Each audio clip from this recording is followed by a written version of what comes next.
O ovom velikom Božijem bogougodniku moglo bi se puno pisati. Čuda od njegovih od malih nogu. Pri prvom susretu kao dečak sa vladikom Nikolajem Velimirovićem, vladika mu je proročki rekao: "Slušaj ti mali, preživećeš velika stradanja i umreti u dubokoj starosti." Dečak na to odgovori: "Da, vaše preosveštenstvo, ali ti nećeš umreti u Srbiji. Vratit ćeš se tek kada u Srbiji budu mislili da je pao komunizam, a uistini tek će Srbiju zlo dotući." Posle toga vladika Nikolaj je bio u manastiru Ljubostinja, a Gavrilo je otišao da ga poseti i prenoćio. Gavrilo se molio da vidi u duhu Antikrista kad je legao da spava. I odjednom se od kelije otvorila sama vrata, a ispred njega stao Antihrist. Skočio mu je na stomak i uhvatio za ruku, tako da nije mogao da se prekrsti. Tada mi se javio andžo čuvar i rekao: "Prekrsti se umom." Rekao sam u sebi: "U ime Oca i Sina i Svetoga Duha, amen." Antihrist je pobegao, a ja sam jedva čekao da svane. Odmah sam otišao i tražio da me vladika primi. Stao sam ispred vrata i čitao molitvu. Molitvama svih svetih otaca čuo sam amin, gde kaže vladika kao znak da uđem. Na samim vratima pitao me: "Je li ti, šta si to noćas radio da ti više nikada nije palo na pamet? Ali kada si tražio đavola, eto, sam ti je došao. Ceo život imaćeš borbu direktno sa njim, a to ti je pakao. Tamo gde budeš umro i sahranjen, tu će biti sklonište od Antihrista, kada bude njegovo vreme. A to će biti kada Srbija bude ponovo monarhija, u najgorem vremenu kada celim svetom bude vladao taj kojeg si noćas video. Doživećeš kada se rodi, jer ćeš u duhu to videti kao što si noćas video. A sada idi i okadi keliju gde si spavao i idi kući." Kasnije se proročanstvo svedok vladike Nikolaja Srpskog obistinilo. Gavrilo u starim godinama otišao je u manastir Svetog Luke u Bošnjanima, između Kruševca i Varvarina. Po predanju tom mestu bio je manastir Svetog Sretenja. Posle Kosovske bitke ćerka Dragana Svetog cara Lazara prenela je sa dvora iz Kruševca arhivu barjaka i druge svetinje. Kasnije su Turci taj manastir spalili da ništa nije ostalo na površini, osim što je bilo ukopano. Prošlo je 6 vekova, a meštani su to mesto zvali svetinjom. Išli na izvor za vodu koja je lekovita. 2002. godine na tom mestu bio je i otac Tadej, koji je potvrdio da je u pitanju svetinja koju naš ne može da shvati.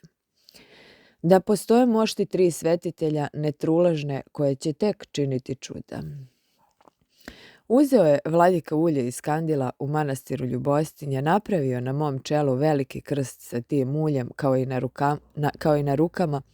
Nazad na dlanovima bio sam sav u ulju. Okrenuo se ikoni Svete Bogorodice gde govori molitve. Presveta Bogorodice, zaštiti i spasi ono dete koje nije znalo šta traži. Bez tvoje pomoći on neće moći ništa zbog ovoga što je noćas radio. Zatim me je blagoslovio Bog s tobom i Presveta Trojica.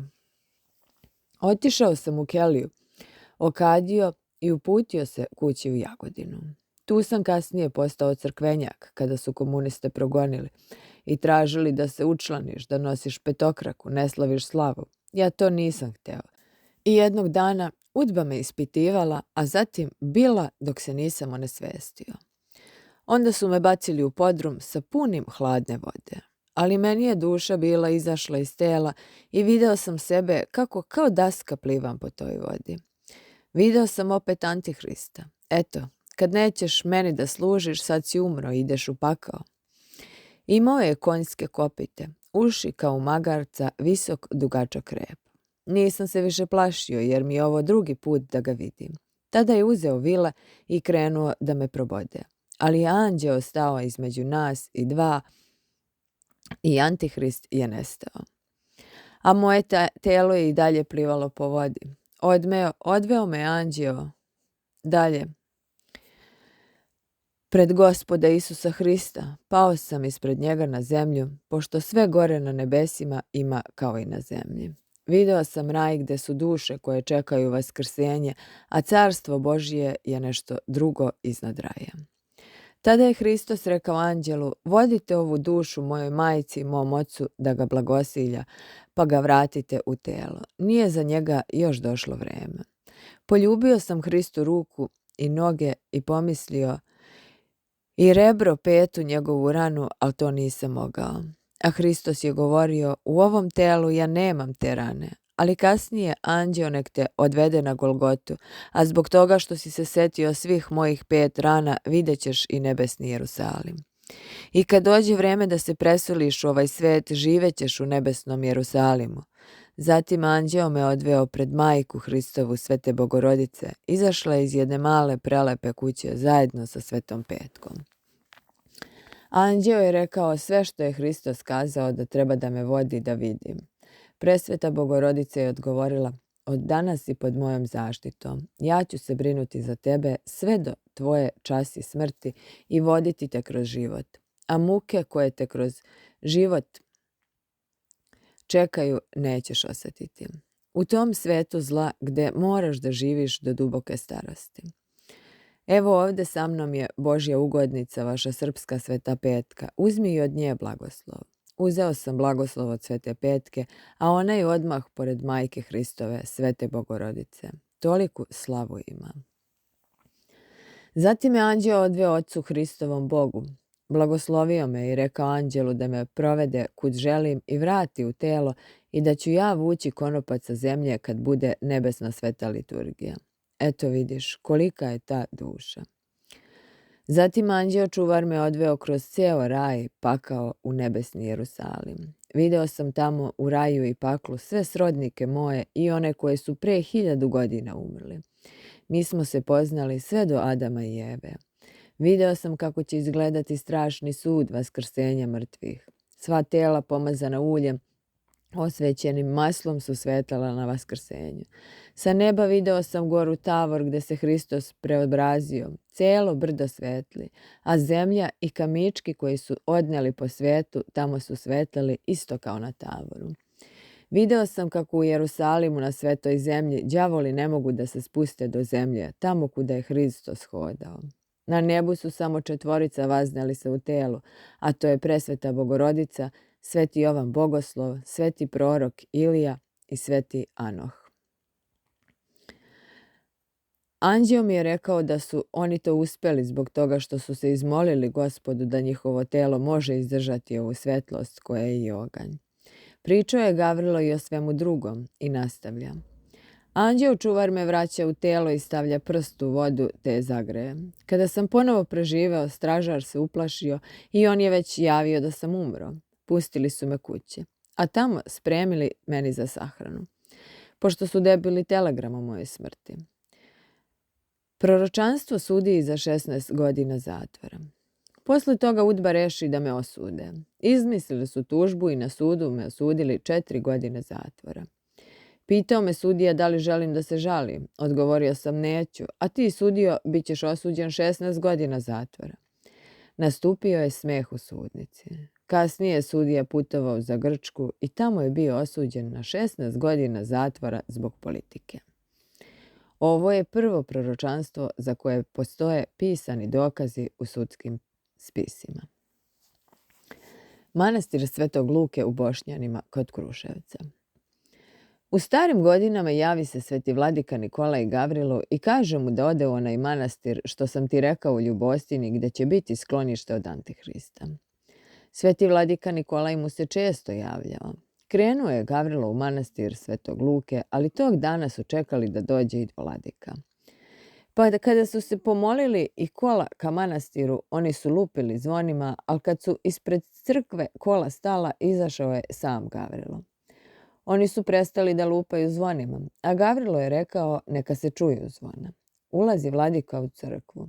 Bio je to sveti vladika Nikolaj, nevidljivo u duhu. Tada mi je rekao da ostane do kraja života i da je to mesto skrovište od Antihrista. Podzemna crkva svetli ceo krug u manastiru. Gavrilo je govorio kako tu postoji podzemna crkva, zvona, knjige, arhivi, mošti svetaca i da se vrši neprekidna molitva i da tu anđeli spuštaju konopac, da sveti vuku zvona da lupaju na nebu kada je nebesna sveta liturgija. Gavrilo je govorio da anđeli sa neba spuštaju konopac, da je i on vukao da lupaju zvona kada je bivala nebesna liturgija. Osjeća se miris tamjana i čuju se zvona u manastiru Svetog Luke. Neki su čuli kako noću se zvone i osjeća miris tamjana. U stvari to se dešava kad sveci vrše svetu liturgiju. Mošti Svete Petke bit će vraćene ovaj manastir iz Rumunije. Gavrilo je govorio da će mošti Svete Petke biti prenete iz Jašatija i da mu je to lično rekla Sveta Petka kad je bio u njenom manastiru u Stublu, pa su otišli za Jaši da celivaju njene mošti, a njega ostavili. Govorio je da je plakao u crkvi i da su se otvorila sama vrata. Bila je to Sveta Petka i rekla: "Nemoj, Gavrilo, plakati. Oni nisu još došli da celivaju moje mrtvo telo, ali eto, ja sam došla da me živu vidiš. Moje telo bit će opet u Srbiji, tamo gde ti budeš sahranjen."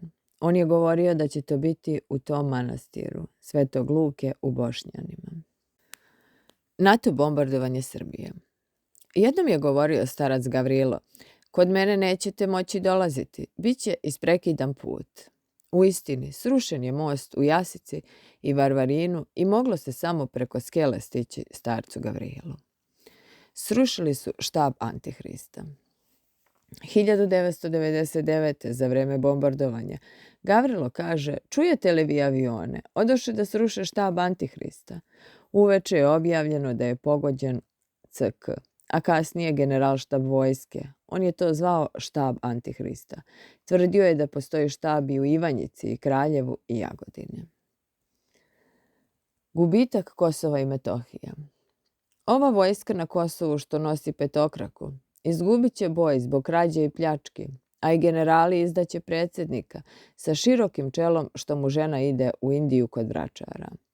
Mislio je na vojsku Jugoslavije i na Miru Marković, za predsjednika Miloševića, a u istini vojska je čast izuzecima pljačkala, a generali za novac razbile korpuse, Užički, Niški i tako dalje. Potop Svete Gore Atonske. Na Hilandaru se samo, ali uveče, mole kaluđeri. Mole se Bogu kad budu htjeli da primaju žene. Sveta Bogorodica potopit će Svetu Goru Atonsku, a svetinje bit će prije toga podignute na drugo nebo gde će ćutati do strašnog suda. I mošti, i knjige, i sve ostalo. Monasi sa Svete Gore doći će ovde u Svetog Luku, Bošnjane. Ovo će biti najpoznatiji i najčuveniji manastir.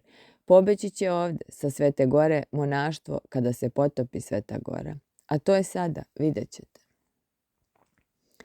Treći svetski rat. Ovo je vreme svetog proroka Danila i sveto otkrivenje svetog Jovana Bogoslova izginuće 2/3, tako piše u Svetom pismu. Bog je stvorio čistu zemlju i hoće opet da je očisti.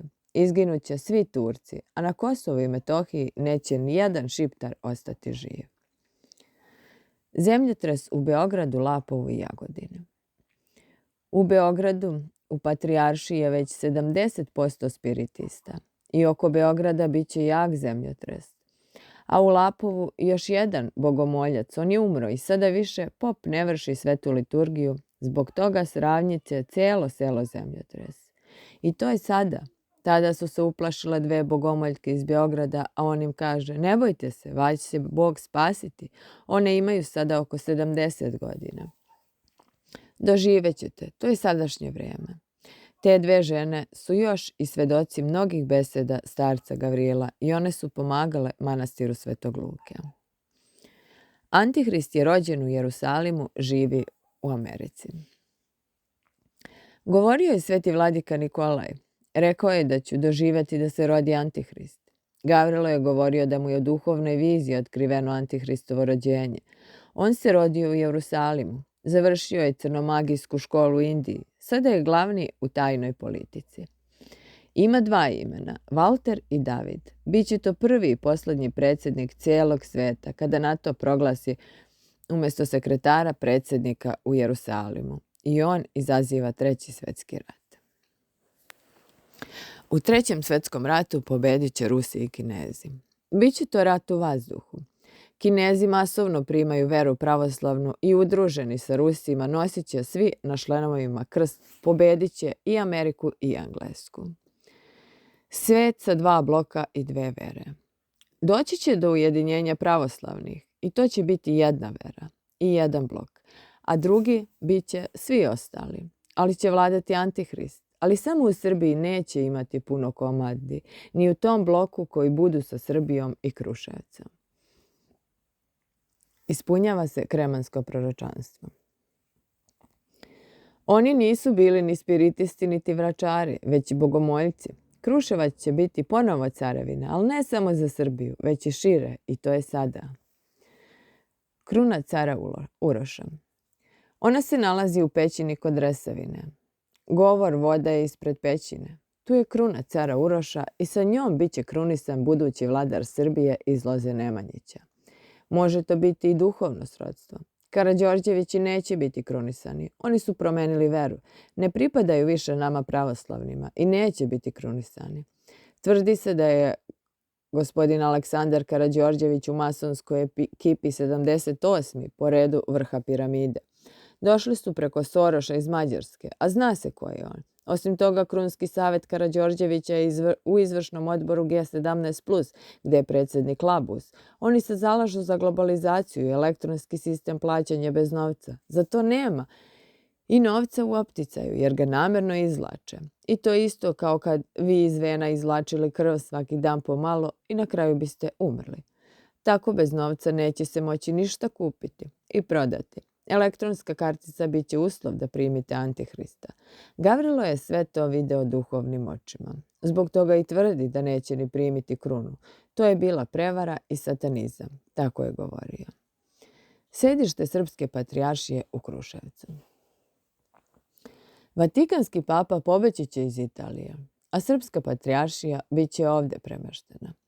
Ali ne vidim sve vladike, već samo jednu nepunu trećinu koji poštuju tipik Svetog Save i koji će odmah prihvatiti da se premeste u Kruševac.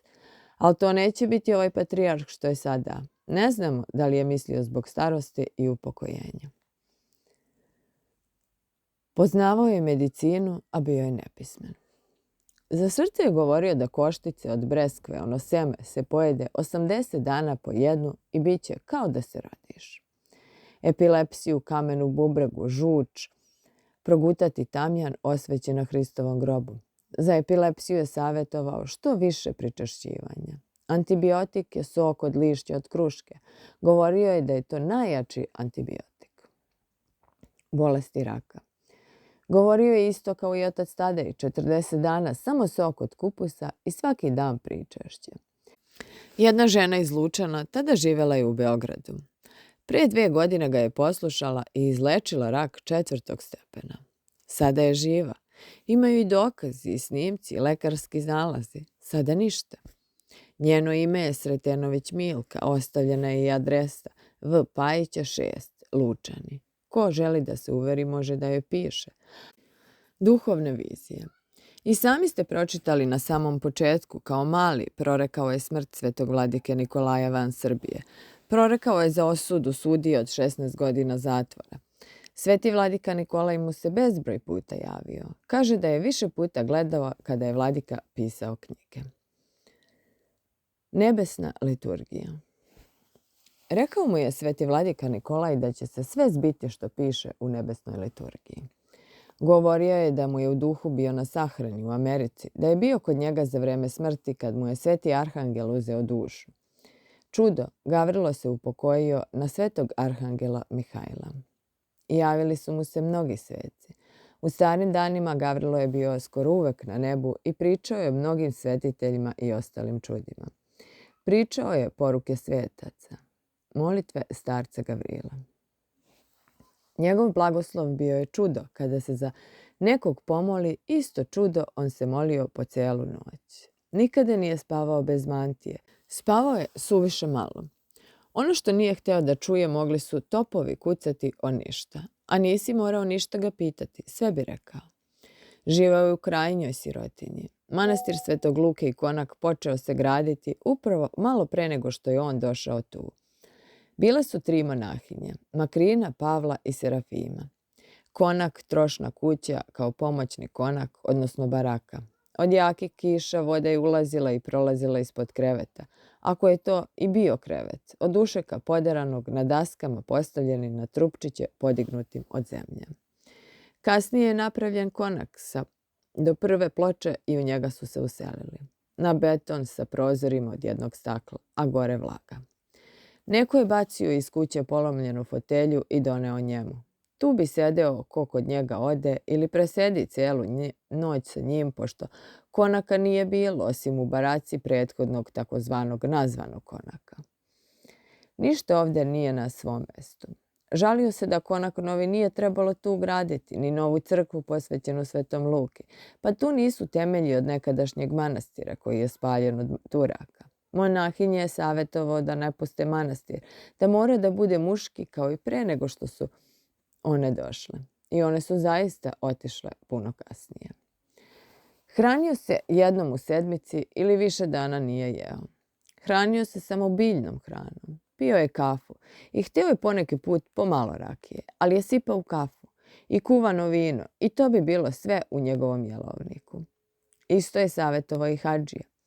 Vi koji ste bili u Jerusalimu, mora da živite kao monasi, iako nemate mantije da izbjegavate ili ne jedete meso, da se na svakoj liturgiji pričestite, ali uz molitvu i po pravilu, zbog tog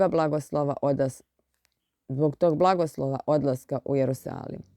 Na Hristovom sudu bit će vam traženo 7 puta više nego od onih što nisu bili. Zato je govorio da je bolje ne ići nego ići pa posle živeti kao pre u grehu. Ko se pričešćuje, ne sme pušiti. Svi koji puše ne sme da se pričeste. Bolje je večerati meso i prići pričešću nego ko puši. Meso nije dobro radi bludnog iskušenja, ali duvan je nikao iz utrobe Judine kad se obesio i zbog toga nema pravo na pričest.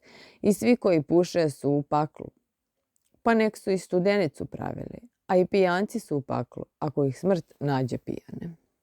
Okivanje uma i brz put pakla. Sada više nema vremena da Gospod odlaže kazne. Danas nešto pogrešiš, odmah stiže kazna. Ne kao pre, na decu, već odmah plaćaš. A đavo brzo okiva i vodi odmah u pakao. Gavrilovih poslednjih 40 dana pred smrt. On je znao da dolazi na onaj svet. Znao je stanje duša još u telu, da li su u paklu ili u raju. Nekima je hteo da kaže. Jednoj osobi je rekao, tvoja duša svetle, bit ćeš u raju, gde mnogi neće biti. A nekima je govorio da su za života u paklu i da su pokaju. I starac Gavrilo tih posljednjih 40 dana ništa nije jeo, ni vodu nije pio. Odlazio je na svetu liturgiju i pričešćivao se. Znao je sve u umu do poslednje sekunde. Jednostavno, on se samo nasmejao i izdahnuo. Njegovo telo bilo je kao dete kad se rodi bez pege. Koža se prilepila uz kosti, a sva sija kao beli vosak. Upokojio se u 98. godini na dan Svetog Arhangela Mihajla 1999. godine. Monahinje su sedele kod njega u keliji, nudile ga hranom, a on je odbijao. Jednostavno, samo su primetile da ne diše sa brijanicom u ruci, kako je okretao i molio se. On je neprekidno izgovarao Isusovu molitvu. Tako da su mu sigurno zadnje reči bile Isuse, Sine Božji, pomiluj me grešnoga. Gavrilova sahrana. On je u kovčegu izgledao da se smeje. U ruci je imao krst i sveću sa Hristovog groba Svetog Ognja. Njegov kovčeg nije imao težinu kao da je sam išao. Bilo je tu puno čuda. Možda neko ko bude pisao opširnije ima više zapisa kod hodočasnika. U manastiru Svetog Luke obistinile su se Gavrilove besede. Monahinje su otišle u drugi manastir i sada je muški. Iguman je sveti arhimandrit Aleksej. Izvor čudotvorna voda je iscelio jednu ženu iz Beograda od očinjeg vida. Konak i crkva da nisu na starim temeljima, potvrdio je arhimandrit Tadej, koji je došao posle njegove smrti da se pokloni svetinji. Čak i mere stare crkve su iste. Gavrilo je govorio 9 puta 18, a to je i tada i potvrdio. A njih dva se telesno nisu sretali. o povratku sa Kosova i Metohije. Starac Gavrilo je govorio da će svi Šiptari izginuti, da neće ni komarac ostati Šiptarev. A tada i kaže, Arnauti, Šiptari, za noći će, osvanuti neće. Srbi će iz pakla izbaviti onaj ko bude imao Božji blagoslov i u rukama držao sveto pismo u srcu Boga. I da neće to biti onaj za koga mnogi misle, bit će to neko ko od malih da posrami velike. Duhovne pouke starca Gavrila. Ono što je govorio je upravo indigo iz knjige svetog vladike Nikolaja i Justina Popovića. To je čudo kako je o tome pričao, a nije imao baš ni jednu knjigu u keliji, ni jednog ni drugog osim molitvenika svetog Justina Ćelijskog, za koga je volao da kaže da je najbolji, iako je imao druge molitvenike. Tvrdio je da je sveti Nikolaj srpski evanđelist i sveti Justin Ćelijski. Prepričavati starca Gavrila o rajskoj piramidi, simbolu vere, oče naš, blaženstvima, teško je citirati u detalje. Ali on je to govorio kao da čita te knjige. Znao je on od postanka sveta do završetka, ali to sve imate u pomenutim izdanjima. Starac Gavrilo je bio duhovnik i molitvenik i da mu se treba obratiti za pomoć molitvom pred Gospoda. On ima slobodu da zatraži, što mnogi nemaju, niti bi im bila uslišana molitva kao njegova, starca Gavrila. Proverite.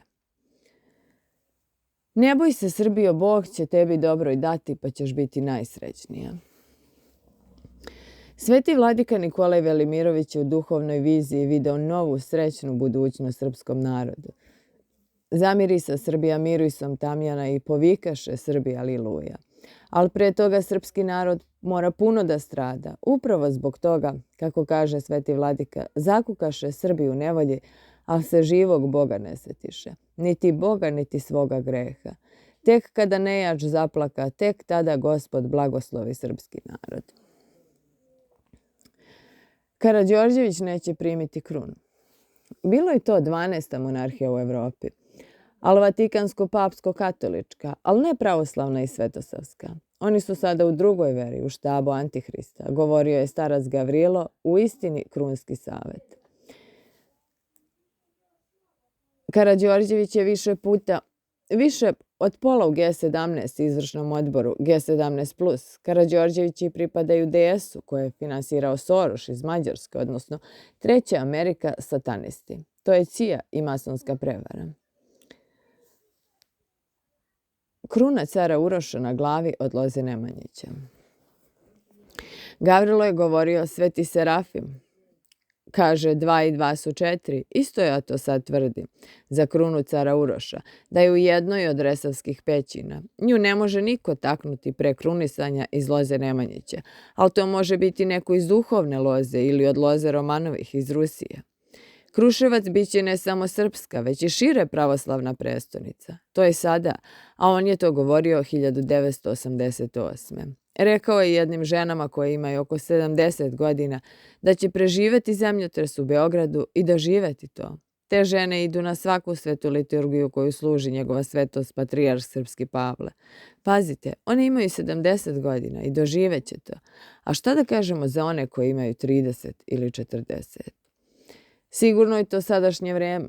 Znamo dobro starca Gavrila. Njemu je bilo prosto nemoguće nametnuti neku drugu misao i priču sem molitve. On je mogao u sekundi za svakim da zaplače koje nikada nikog nije osudio. Svakoga je pokrivao ljubavlju. Oni koji ga znaju i poznaju znaju da je on duhov jednostavno uvek bio na nebu. To je čudo šta je sve mogao govoriti. A svi znaju da nije imao te knjige. On je tvrdio da je sveti vladika Nikolaj srpski ravno apostol, da Bog više Srbima neće dati novog vladiku Nikolaja jer iznad njega nema te misli. A lošije, kako je on rekao, nema potrebe. Jednostavno, on je mogao sa svetom Nikolajem da stupi u kontakt kad god je to poželao. I za kraj, ako bi ga neko nešto pitao, on bi, ako je hteo da odgovori, rekao: sačekaj malo da vidim šta kaže presveta majka. A onda bi za sekundu ćutao, vidjeli bi da je on odsutan sa ovog sveta, a onda bi odgovorio. Odgovor bi bio amin. Čudo je i Bog zna zašto je bio u tajnosti, da nije bio tako puno čuvan. Žig Antihrista 666. Starac Gavrilo je govorio da su već i sada mnogi unutrašnjosti primili taj prokleti žig 666. On je govorio da je to u stvari više nevidljivo prvenstvo umom primanje žiga 666. Zato se i kaže da u otkrovenju Svetog Jovana biće žigosani na čelu i na ruci. Je znak da se neće krstiti sa 3 prsta, već sa celom šakom. A vidljivo žigosanje tek dolazi. To je u stvari kompjuter. Starac Gavrilo je tvrdio da postoji tajni laser koji čita i misli čovečije. A ako ga poklopiš ljubavlju i molitvom, on ne može da reaguje.